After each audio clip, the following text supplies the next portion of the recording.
Jadi unsur-unsur dakwah digital melalui sosial itu atau media sosial ya, Ya. maaf. Sebenarnya hampir sama dengan unsur-unsur dakwah pada umumnya, yang dimana itu di dalamnya.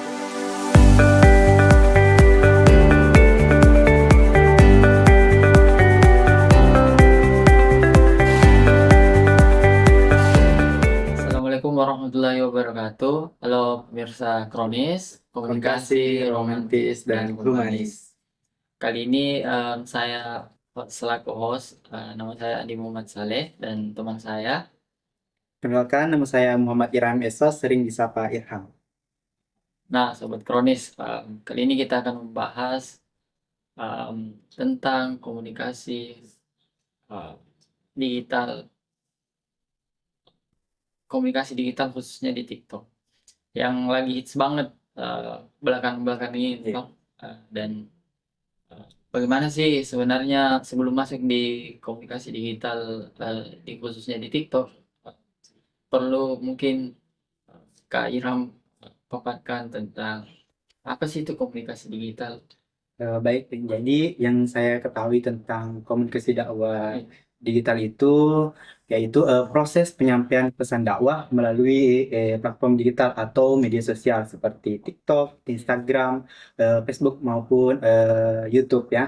Ya, dari mana itu di dalam itu mengintegrasikan tentang elemen-elemen dakwah, baik itu dalam bentuk akidah, syariah maupun akhlak, dan juga berbeda ya dengan berbeda dengan dakwah konvensional, yang dimana kalau dakwah konvensional itu lebih ke mimbar-mimbar ya di masjid, sedangkan kalau dakwah ini melalui media sosial atau platform digital itu eh, lebih menggunakan fitur interaktif ya, menggunakan fitur interaktif untuk menyampaikan pesan-pesan keagamaan gitu Kak Kale.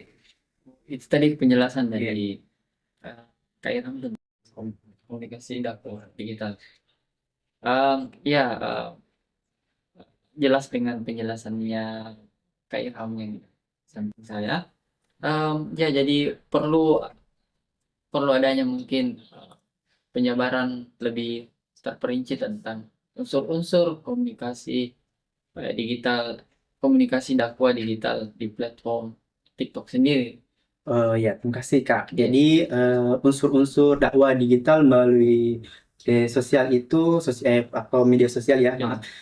Sebenarnya hampir sama dengan unsur-unsur dakwah pada umumnya, yang dimana itu di dalamnya itu terdapat beberapa komponen ya.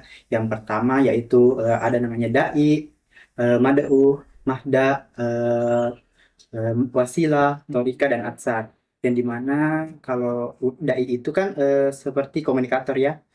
Dai itu yang pelaku dakwah ya, pelaku dakwah. Sedangkan mad'u itu komunikan atau bisa disebut juga penerima pesan.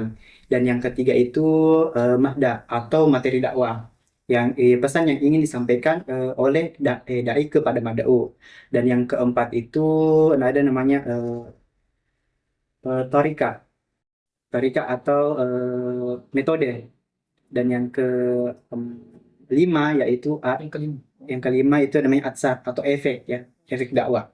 Mungkin itu saja. Oh, jelas sekali kurasa Hmm. penjelasan dari Kak Iram di sebelah saya kalau tentang komunikasi uh, dakwah digital di platform TikTok yang ya kita ketahui sekarang lagi marak dan lagi Betul. banyak dipakai Yang di lagi hits ya yang sekarang lagi sekarang digunakan di para Gen Z ya. Gen Z, Untuk Gen Z. Ya. Tapi pertanyaan selanjutnya mungkin kayak Iya. tentang bagaimana sih apa, pengaplikasian atau respon dari pelajar terkhusus terhadap pesan-pesan dakwah yang ada di platform TikTok itu sendiri. Oke. Iya. Jadi respon pelajar terhadap pesan dakwah melalui media sosial di TikTok itu sebenarnya lebih positif ya.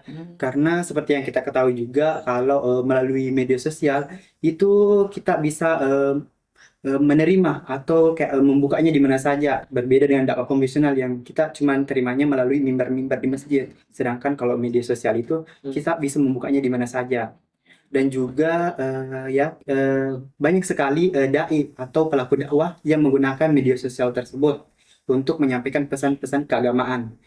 Kita ambil contoh ya, misalkan Ustadz Hanan Attaqi, atau dan juga maaf ya, Kadam Sidik ya, di mana itu dia memposkan untuk menyampaikan pesan keagamaan kepada Gen Z sekarang. Kan kita sering lihat ya di Instagram, di YouTube bahwa dia sering melakukan kajian-kajian di mana saja. Bahkan sering juga melakukan kajian di Makassar atau di Sulawesi juga. Dan ya kebetulan juga saya kemarin mengangkat suatu penelitian yang berjudul persepsi pelajar terhadap pesan dakwah pada pengguna TikTok di SMA Negeri 17 Bone. Dan ya kebetulan memang siswa yang saya wawancarai mengatakan bahwa dakwah melalui media sosial TikTok ini cenderung lebih efektif karena cara penyampaian pesannya itu mudah dipahami dan juga dia menyukai dai atau pelaku dakwah dengan cara penyampaiannya yang lebih santai dan mudah dipahami oleh para pelajar gitu Kak. Oh jadi ini komunikasi dakwah digital ini sebenarnya melalui TikTok ini lebih fleksibel ya, Iya, lebih ya, efektif juga. ya, lebih efektif dan Betul. lebih fleksibel dimanapun dan ya bisa diakses Di mana saja. Iya, apalagi kaum gini sekarang. Oke, pertanyaan selanjutnya mungkin kayak kamu. Pertanyaannya adalah lebih ke bukan pertanyaan sih, lebih ke harapannya Oke. kayak kamu untuk bagaimana sih komunikasi dakwah digital khususnya di platform untuk saat ini. Silahkan Pak. Oke, Bagi baik. pelajar. Oke.